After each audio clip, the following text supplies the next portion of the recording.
Silver! Hoy! A fiery horse with the speed of light, a cloud of dust, and a hearty hi-yo, Silver, the Lone Ranger.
With his faithful Indian companion Tonto, the daring and resourceful masked rider of the plains led the fight for law and order in the early western United States. Nowhere in the pages of history can one find a greater champion of justice. Return with us now to those thrilling days of yesteryear. From out of the past come the thundering hoofbeats of the great horse Silver. The Lone Ranger rides again. Come on, Silver! Let's go, big fellow! I'm Silver! Hi!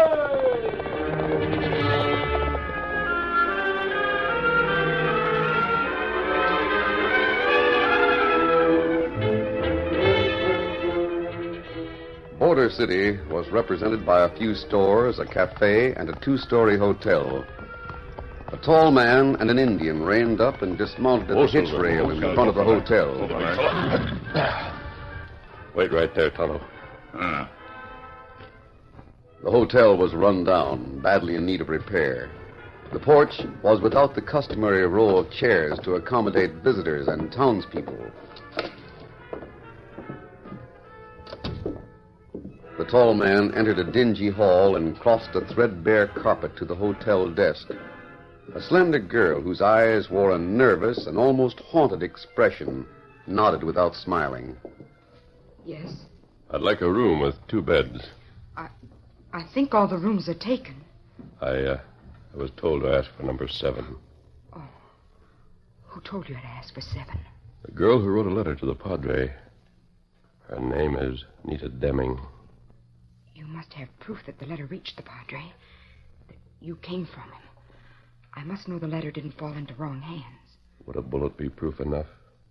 A silver bullet? Then you are the one. Thank goodness. But I expected a masked man? Yes. I'm wearing a disguise that's as effective as a mask. I'm Nita Deming. I can't talk now. Uncle Jason is watching. You're afraid of him? Desperately. He's coming over. We're full up, stranger. No rooms to rent. Uncle Jason, I'll take charge, Nita. You go see about my supper. I'm getting hungry. But number 7 is vacant. I just told Mr. Smith that he might have it. You what? You should keep informed on your vacancies. A mistake like that might prove inconvenient. What do you mean? Well, the owner of the hotel in Red Bluff was absent-minded. Government agents became curious when he had vacant rooms that he refused to rent to strangers. They thought he was running a hideout for thieves or smugglers. You see here, Oh, don't misunderstand me. The man at Red Bluff was perfectly honest. But he had an unpleasant few days while he was being investigated. Uncle Jason didn't know that 7 was vacant. You go get my supper. Yes, Uncle Jason. Shall I pay for the room in advance? Yeah. My friend will be with me. $10, including stabling for your horses. I don't serve meals. You can eat next door at the cafe. Sign right there in the book. Sure. I didn't know number 7 was vacant. Can't keep track of everything around a place like this. So much to do from one minute to the next. That girl needed a lot of courage to speak up as she did, Tonto. Not right. Jason didn't want us here, and she knew it. Jason looked like plenty bad feller. He's a bad man to defy. He didn't want us to suspect anything. That's the only reason he let us have this room. What you think going on in this hotel? I don't know, Tonto. Girl not saying letter to Padre? Well, I didn't see the letter. The Padre told me we'd learn everything when we got here. Oh. Nita will probably get in touch with us as soon as she can. I think we should... What that? Sounded like a tap on the window. There. Another. Let's take a look. Dark outside. Can't see anyone. Plenty strange. Someone might be tossing pebbles. Stand to one side, Tonto. Get out of a direct line and open the window. See anyone? No, Just a minute. Here we are. What that? String dropped from above with a cartridge tied to the end. This is the cartridge I gave Nita. She swing that against window. Might be a note here. Hold the string while I untie this paper.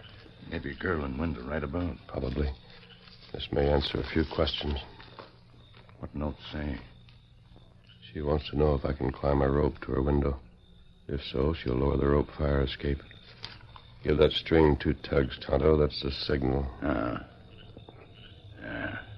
I wonder where Jason is. Maybe him in bed. Not unless he retires mighty early. It's only about 9 o'clock. Better put the light out. He fix it. Yeah. Here comes the rope. You stay right at this window and hold the lower end. Be easier to climb. You try a rope. Make sure it's plenty firm. As soon as this mask is on, I'll be ready. You wear a mask now? Yes, if anyone sees me, I don't want to be identified as a man in room 7. There. Careful. Boots make plenty noise. If you see or hear anyone, signal me. Hand over hand, with the ease and skill of a trained athlete, the masked man ascended the heavy rope. He reached the window of the room directly over number 7, grasped the windowsill, and drew himself up. In a moment, he was seated on the window where he could watch the open area behind the hotel and the slender girl whose trembling hand rested on his arm. You've put your mask on. Yes, Nita. Something has to be done. Not for me, but for a lot of people south of the border. Oh? It's the little town where the Padre used to live. I couldn't turn to the law here. I didn't know what to do. Get a turn for help. So you wrote to the Padre?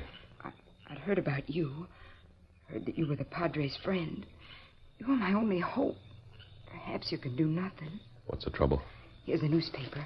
I'll strike a match so you can see it. Hold the light low, close to the floor. Very well. Can you see? Yes, all right. The story tells of robberies and murders. Any number of them in the town of El Paseo. You may take the paper and read the details later. The Padre mentioned the crimes in El Paseo. He feels very badly about them. I think... Just a minute, Nita. Do another match. Yes, right here. Please let me have it. What are you going to... Just a moment. Why are you looking at me? Nita, did Jason make that bruise on your face? Oh, that. Please don't think of it. Did he? Yes. Because you said number 7 was vacant? That's unimportant. Struck you. It's not the first time. I'll remember that. He's not really my uncle, just a relative of my stepmother. He sent for me when she and Father were killed a year ago. Offered me work here in the hotel. Can't you leave? I could probably run away, but I don't want to. Not yet. You'll know why when I've told you everything. Then tell me everything. It would be better if I showed you. Showed me what? The cellar room. I found it quite by accident. Jason doesn't know that. If he did, he'd probably kill me. What's there? The answer to all of the crimes in El Paseo. It's dangerous to go there. If you're caught, your life won't be worth a cent. You've taken the risk. Yes, Why? because I'm the cause of every one of those crimes in El Paseo. Nita. I am. That's why I've stayed here. I've got to do something about Jason and the Crimson Prophet. Nita, what do you know about the Crimson Prophet? You've heard of him? Yes. Padre told me about him. He started a new cult south of the border. He has hundreds of peons listening to his pagan ideas. Tell me, you know anything about him? I know all about him. He's back of all the crimes in El Paseo. He is? And it's because of me. Why?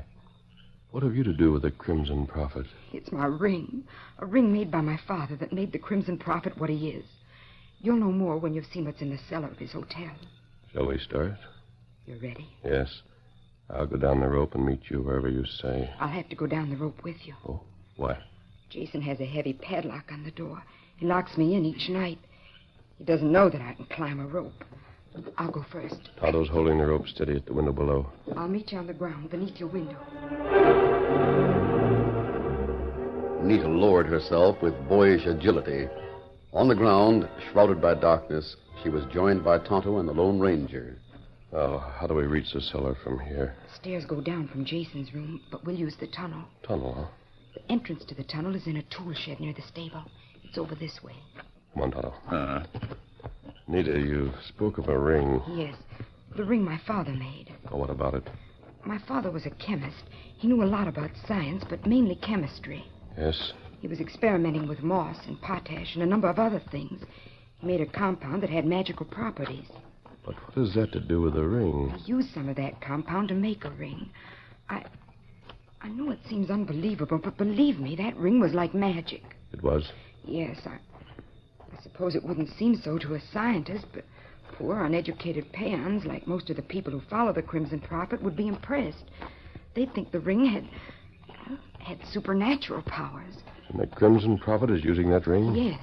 How did he know about it? I'm to blame for that. How? Soon after I came here, I took some cakes and fruits to a little Mexican boy who was ill. To amuse him, I showed him the ring and how it worked. I didn't realize how superstitious some of the people around here are. I see. The boy and his father were frightened. The father went to Jason and told him that I was in league with the evil one. I showed Jason the ring and explained it to him. He took it away from me. Said he didn't want me to frighten other people in Border City. I believed him until... Here's the tool shed. You believed Jason until, what? Until one night. I found this secret entrance to the tunnel and went through the tunnel to the cellar. There I saw Jason and two other men. And a lot more. I saw the things that you're about to see. And I heard enough to convince me that Jason had given my ring to someone who used it to establish a cult in El Paseo. The cult of the Crimson Prophet. I see. This door isn't locked. No. Come in and close the door. Right. Oh, we've got to have a light here. You better be sure the door's closed tightly. Very well. Me fix it. There. Shall I strike a match? I have one right here. Good. Walls all look plenty solid. The walls are solid, but there's a wooden floor and a trap door beneath this gravel. Brush away the gravel in that corner. Be as quiet as possible, Tonto. Ah. How did you find this? I rebelled at being locked in my room. Yes? I used the rope to get out so I might walk in the moonlight. One night I saw someone coming toward the stable. Thought it might be Jason. I see. The door of this shed was open, so I came in to hide. The trap door was open, so I investigated. Shall I light another match? No, I found the handle. Lift it slowly so it doesn't squeak. Very well. Please, just a moment. Yes? I've told you all I can, all I know. Yes, Nita? You'll see what I saw in the cellar. Jason and the others are there right now.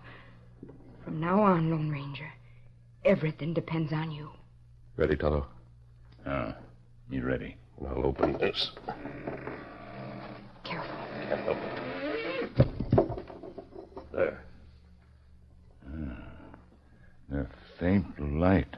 The light comes from the cellar of the hotel at the end of the tunnel. Wait, Tonto. I'll go first.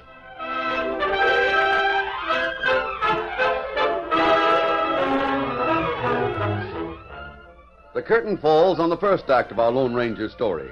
Before the next exciting scenes, please permit us to pause for just a few moments.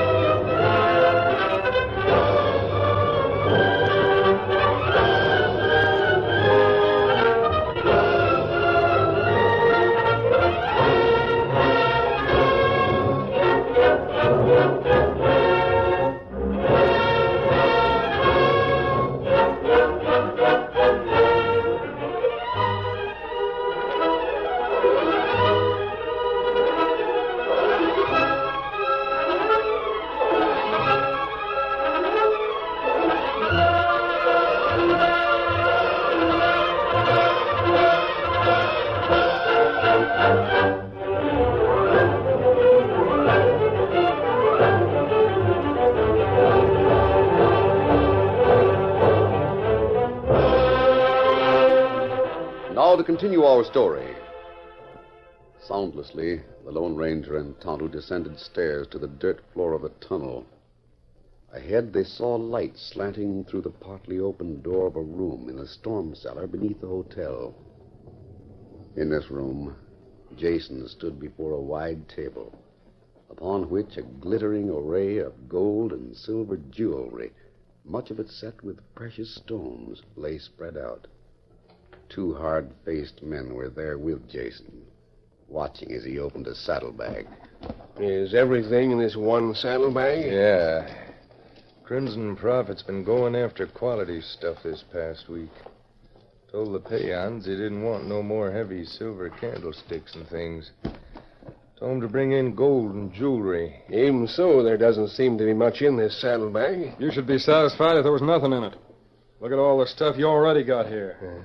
I'll open this and see what's in it. Jason, you should see the way Kerrigan plays his part as a Crimson Prophet. Cardigan should do all right. Used to be an actor. And he's putting on a great act down there in the cave. You should see the way he stands up next to the big cauldron of boiling water. With his red robe and with the drums beating and the fires burning on all I sides. know what he does. I helped him plan the thing. And then he makes the prophecies.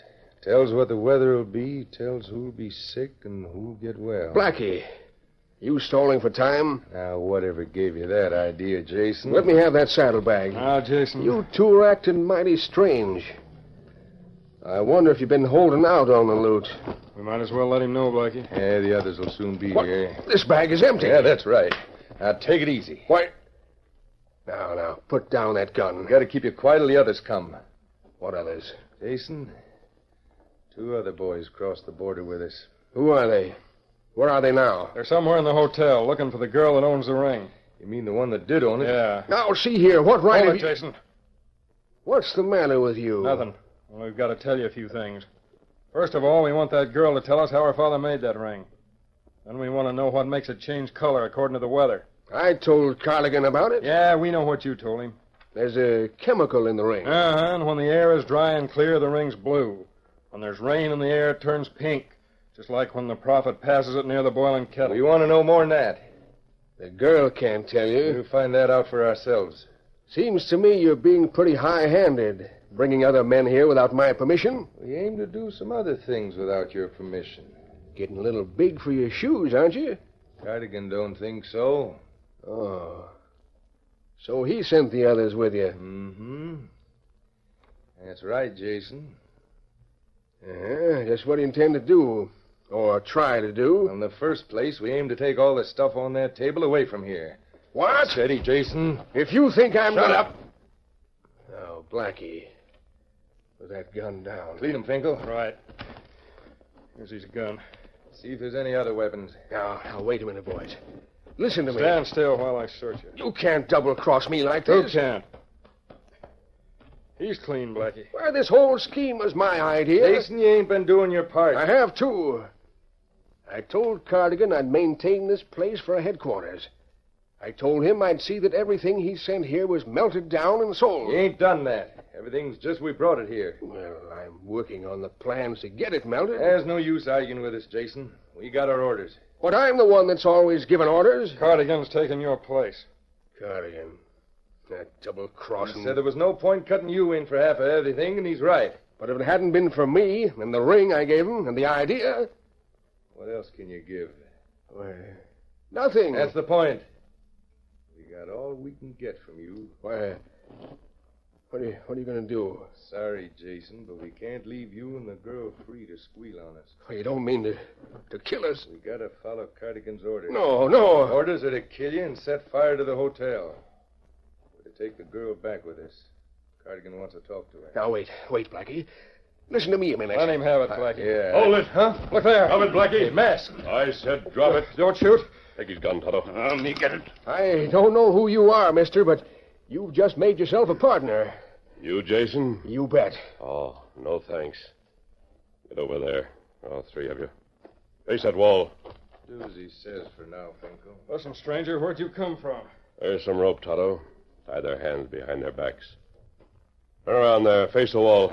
Me fix him. Make it fast. There are 2 more of the gang in the hotel. We want them, too. He must have been eavesdropping. We were around long enough to hear all we wanted to. Oh, that rope is tight. That's good. I don't know why you're roping me. I'm the one these two are going to double-cross.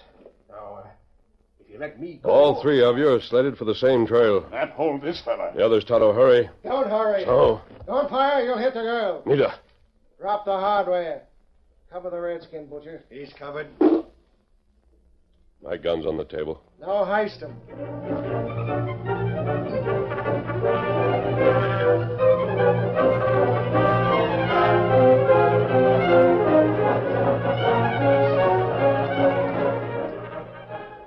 The Lone Ranger knew that he had never been closer to death.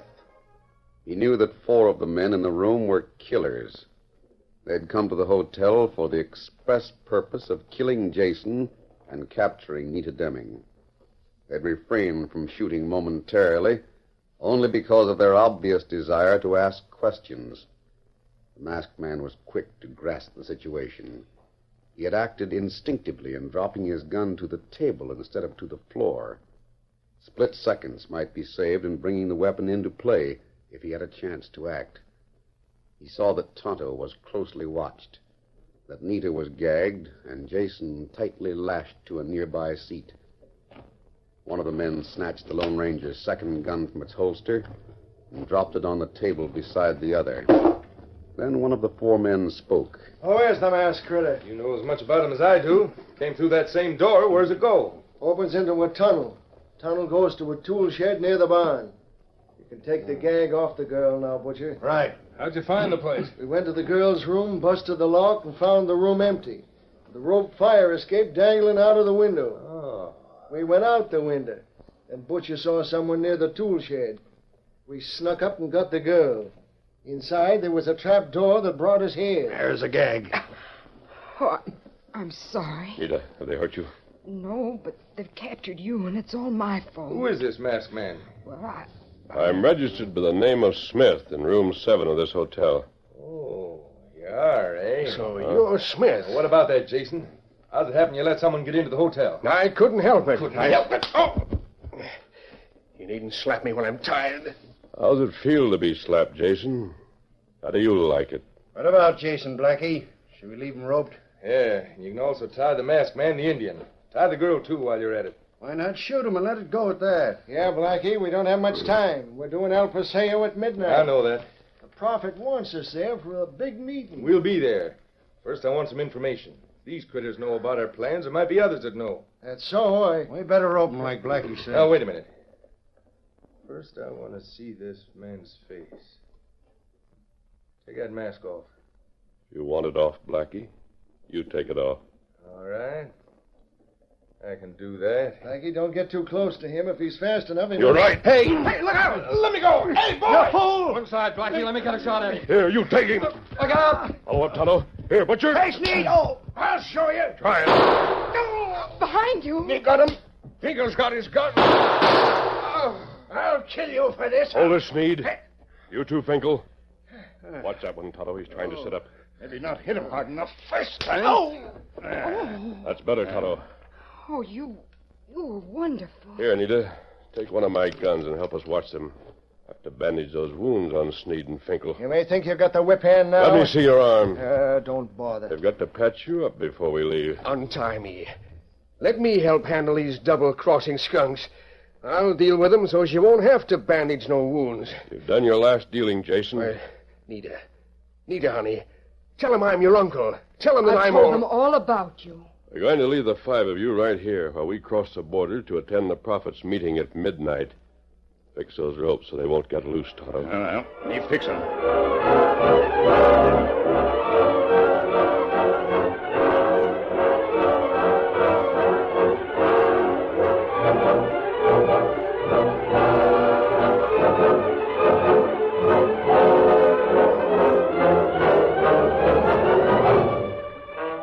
The wounds of 2 men were bandaged. Then all of the prisoners were tightly bound. Half an hour later, the Lone Ranger, Tonto, and Nita had crossed the Rio Grande and paused on the Mexican shore. Oh, Silver. Easy, big fella. Look back there. You can just see the hotel against the sky. Yes. Nita, are you sure that you and your father were the only ones there? We were the only ones. He got rid of the people who worked there when he started in with Cardigan. I don't want anyone to find those 5 prisoners and let them go. Oh, I'm sure no one will find them. We get back there by daybreak. Yes, I hope to, Tonto. Do you think we'll reach El Paseo by midnight? Yes. I wonder what the Crimson Prophet ceremony is like. Whatever's been in the past is going to be mighty unusual tonight. He's going to get more contributions than he realizes. Good. We'll see if... What's the matter? I thought I saw something over the hotel. Over the hotel? Yes, I thought I saw sparks. Look there. It's a flame. Tonto, the hotel is on fire. It is. It is on fire. The flames are breaking through the roof. Those men will be trapped. Maybe not. Maybe one of those crooks got free to start the fire. Nita, Tonto, you two go on toward El Paseo. I'm going back to that fire. But you can't Maybe do that. you need help. We've got to be in El Paseo by midnight. You go on, I'll catch you. Come on, Silver. I'll Silver.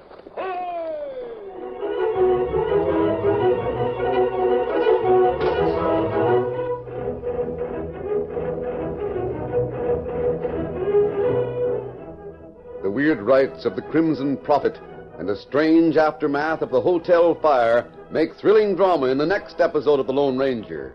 Be sure to listen.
The story you have just heard is a copyrighted feature of the Lone Ranger Incorporated.